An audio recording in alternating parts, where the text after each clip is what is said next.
បាទសម្រាប់ទូរស័ព្ទដែលយើងប្រើកាមេរ៉ាដាក់ពីលើ QR code ទៅវាអត់លោតចេញនៅផ្ទាំងសដើម្បីយើងចុចទៅបន្តទៀត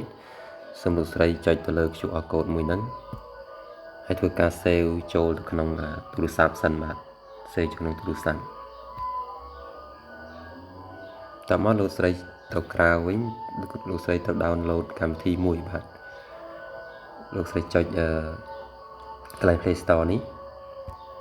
បាទតមកយើងចុចតពីចុចកន្លែង Play Store ហ្នឹងហើយលោកស្រីចុចកន្លែង search នេះបាទតមកវាឈ្មោះខាងលើនេះបាទវាឈ្មោះខាងលើនេះវាថា QR បាទQR នោះបាទពីអក្សរនោះគឺវាលោតចេញមក QR code scanner បាទសូមចុចកន្លែងហ្នឹងមក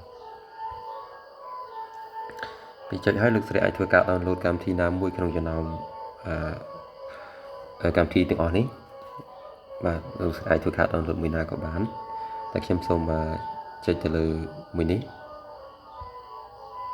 បាទអញ្ចឹងដោយសារតែខ្ញុំបាន download វាហើយកន្លែងនេះវាចូល load ពាក្យថា open ប៉ុន្តែលោកស្រីអាចចុចកន្លែងនេះមកដើម្បី download ណាបាទបើសិនជាអត់ទាន់បាន download គឺវា load ពាក្យថា download ប៉ុន្តែខ្ញុំបាន download វាហើយវា load ពាក្យ open អញ្ចឹងពេលយើង download ចប់លោកស្រីរងចាំឲ្យវា download ចប់ហើយវានឹងបង្ហាញពាក្យថា open នេះអញ្ចឹងលោកស្រីបើកពាក្យ open ហ្នឹងមកហើយលោកស្រីចុចទៅលើរូបភាពខាងលើនេះបាទរូបភាពខាងលើនេះ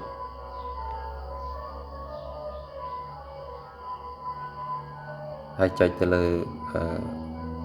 កម្មវិធីខាងឆ្វេងដៃនេះពណ៌ក្រហមនេះ gallery នេះ